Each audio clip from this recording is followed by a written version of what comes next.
एक राज्य का राजा बड़ा परेशान था। उसके ऊपर बहुत सारी जिम्मेदारियां थीं। अपनी जिम्मेदारी के कारण वह दुखी रहता। उसके जीवन में एक पल का सुख नहीं था। वह अपने जीवन में बस सुख चाहता था। वह बेकार की झंझट में नहीं पड़ना चाहता था। वह चाहता था कि बिना किसी परेशानी के सब कुछ सही चलता रहे। एक दिन उसके राज्य में गुरु पधारे और गुरु के प्रवचन सुनने के लिए लोगों की भीड़ लगी रहती। तब राजा स्वयं गुरु के पास पहुंचा और कहा, गुरुदेव, क्या आप मेरी एक समस्या का समाधान कर सकते हैं? गुरु ने कहा, यह तो समस्या पर निर्भर करता है, पहले अपनी समस्या तो बताएं। राजा ने कहा, मैं खुलकर जीना चाहता हूं। मैं दबा हुआ हूं इस राजपाट में। मेरे ऊपर बहुत सारी जिम्मेदारियां हैं, इस कारण मेरे जीवन में सुख नहीं है। अगर यह सब ना होता तो मैं कितना खुश होता, कितना सुखी होता। मुझे कोई ऐसा मार्ग बताएं कि मैं इन सब झंझट से मुक्त हो सकूं। गुरु मुस्कुराए और कहा, यह तो बहुत आसान है। इसका एक ही उपाय है और ज्यादातर लोग इसी उपाय को अपनाते हैं। आप भी अपना लीजिए। राजा ने कहा, गुरुदेव जल्दी बताएं क्या उपाय है।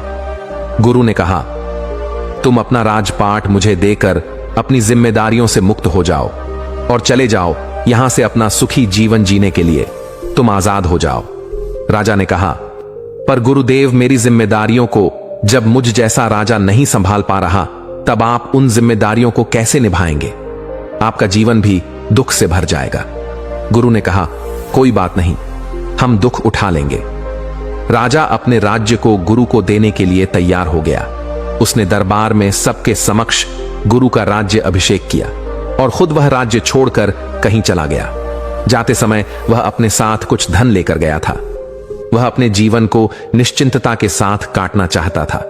किसी चीज का कोई दबाव नहीं, कोई डर नहीं, कोई परेशानी नहीं। उस धन से 1 वर्ष तक उस राजा का हिसाब किताब ठीक चलता रहा, पर धीरे धीरे धन खत्म होने लगा। अब राजा को परेशानी और चिंता होने लगी कि आने वाले समय में वह कैसे जीवन व्यतीत करेगा। तब उसने बचे हुए धन से कुछ व्यापार आरंभ करने की सोची। उसने एक छोटा सा व्यापार आरंभ किया, पर उस व्यापार ने उस राजा को इतना घाटा दिया कि जो धन 5 महीने में खर्च होता वह 1 महीने में ही खर्च हो गया और राजा के ऊपर कर्जा भी हो गया। कर्ज में उसका सब कुछ बिक गया और वह सड़क पर आ गया। इतने दुखों को देखकर वह चिल्लाता कि यह दुख मेरा पीछा क्यों नहीं छोड़ रहे। उसके पास खाने के लिए भी पैसे नहीं थे। एक रात वह भूख से तड़प रहा था। तभी वहां एक राज्य की राजकुमारी गुजरी। राजकुमारी ने जब उस राजा को भूख से तड़पते हुए देखा तो उस पर राजकुमारी को बहुत दया आई। राजकुमारी ने उस राजा को भोजन कराया और पूछा कि आप कौन हैं? राजा ने अपने बारे में उसे कुछ नहीं बताया, पर राजकुमारी को वह राजा बहुत पसंद आ गया था। तब उसने कहा, मैं आपको पसंद करती हूं। अगर आप चाहें तो हम विवाह कर सकते हैं। मेरे पिता के बाद आप ही हमारे राज्य के राजा होंगे। राजा को लगा कि यह अपना जीवन सुधारने का एक बहुत अच्छा अवसर है। इसके बाद जीवन बहुत आराम से गुजरेगा। तो राजा ने हां कर दी। दोनों का विवाह हो गया। राजकुमारी के पिता ने एक दिन राजा को बुलाया और कहा, हमने आसपास के सभी बड़े राज्यों को जीतने का मन बनाया है और हम चाहते हैं कि आप हमारी सेना के सेनापति बनकर कार्यभार संभालें और यह सभी राज्य जीतकर हमें तोहफे में दें। यह सुनते ही राजा परेशान हो गया। अच्छा खासा बिना मेहनत के बिना कुछ करे ही जीवन चल रहा था, लेकिन राजा ना नहीं कर सकता था और ना ही वहां से भाग सकता था। पर एक रात राजा को मौका मिल गया और वह युद्ध शुरू होने से 2 दिन पहले ही रात को महल से निकल गया। अपने साथ कुछ धन लेकर वह एक दूसरे राज्य में चला गया, पर फिर से कुछ समय बाद उसका धन खत्म हो गया। अब उस पर खुद को पालने की जिम्मेदारी आ गई थी। तब एक दिन ऐसा भी आया जब उस राजा ने मजदूरी की। मजदूरी करते समय उसे अपने राज्य की याद आई कि किस तरह वह अपने राज्य में किस शान के साथ रहता था। कितनी धन दौलत, कितने महल, कितने लोग भाग उसके चारों ओर घूमते रहते थे। पहली बार वह मजदूर का जीवन जी रहा था। तब उसने सोचा कि अपने राज्य वापस जाता हूं। गुरुदेव से विनती करूंगा कि वह मुझे मेरा राज्य वापस लौटा दे। वह वापस अपने राज्य लौटा। उसने देखा कि राज्य में चारों ओर खुशहाली है। राज्य में नए नए निर्माण कार्य चल रहे हैं और सब अपने नए राजा की तारीफ कर रहे हैं। राज्य की सीमा पर एक शक्तिशाली सेना खड़ी है जो हमेशा अपने राज्य को बाहरी आक्रमणों से बचाती रहती है। यह सब देखकर वह सीधे गुरु के पास पहुंचा और कहा, गुरुदेव, इस दुनिया में ना मुझे यहां पर सुख मिल रहा था, न मुझे यहां से भागकर सुख मिला। ऐसा क्यों हुआ गुरुदेव? गुरु ने कहा, सुख और दुख तुम्हारे भीतर होते हैं। यह जगह बदलने से नहीं बदलते, क्योंकि यह हमेशा तुम्हारे साथ ही चलते हैं। क्योंकि तुम नहीं बदल रहे तो तुम्हारे सुख और दुख कैसे बदलेंगे जो अपनी जिम्मेदारियों से भागते हैं। जिम्मेदारियां हमेशा उनके पीछे भागती हैं, उनसे वह कभी भी पीछा नहीं छुड़ा सकते। लेकिन जो जिम्मेदारियों को निभाते हैं, समझते हैं, जिम्मेदारियां उनकी शक्ति बन जाती हैं और तब उन्हें कहीं भागना नहीं पड़ता। गुरु ने एक चिड़िया की घोंसले की ओर इशारा करते हुए कहा, इस चिड़िया को देख रहे हो? यह घोंसला बनाती है ताकि इसके बच्चे घोंसले में सुरक्षित रह सकें।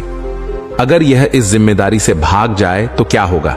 क्या इसके बच्चे बचेंगे या यह खुद बच सकेगी? आज यह सुरक्षित है और उसके बच्चे भी सुरक्षित हैं, तो यह इसकी जिम्मेदारी को पूरा करने की वजह से है, उसकी मेहनत की वजह से है। दुनिया में तुम कुछ भी करो, ना ही जिम्मेदारी और ना ही कर्म तुम्हारा कभी पीछा छोड़ेंगे। तुम राजा रहो या भिखारी, अगर तुम्हारे भीतर, तुम्हारे मन में परिवर्तन नहीं होगा तो एक भिखारी जो दुख उठा रहा है वहीं दुख एक राजा भी उठा सकता है। और अगर हम भीतर से परिवर्तित हो जाते हैं तो एक राजा जो सुख उठाता है, भिखारी भी वहीं सुख उठा सकता है। भागने से कुछ नहीं होता, सिर्फ इतना ही हो सकता है कि तुम जिंदगी भर भागते रहो और तुम्हारी समस्याएं तुम्हारे पीछे भागती रहें। इसलिए सामना करो, खुद का सामना करो। जिसने खुद का सामना किया उसने खुद को पा लिया, खुद को जीत लिया। गुरु की बात सुनकर राजा को बात समझ आई और उसने कहा, आप सत्य कहते हैं, इतना भागते हुए भी मैंने कभी अपने आप को मुक्त महसूस नहीं किया।